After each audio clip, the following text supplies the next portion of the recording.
Stel jou 'n wêreld voor waar jou salaris jou ware waarde weerspieël, vry van vooroordeel. Die bereiking van gelyke betaling is nie net 'n droom nie, dit is 'n noodsaaklikheid vir billike indiensneming en arbeidswetgewing hervormings. Kom ons ondersoek hoekom dit saak maak.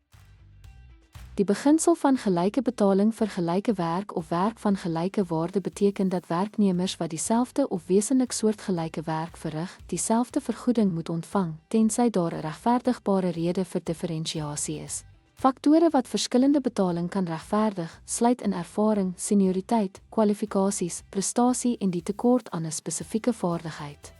Die EU vereis dat werkgewers hul betaalpraktyke hersien om ongeregverdigde betaalverskille te identifiseer en uit te skakel, veral die gebaseer op ras, geslag of gestremdheid. Ten slotte, gelyke betaling vir gelyke werk of werk van gelyke waarde is 'n sleutelmeganisme om onbillike diskriminasie uit te skakel en billikheid in die werkplek te bevorder. Dankie dat u by ons aangesluit het.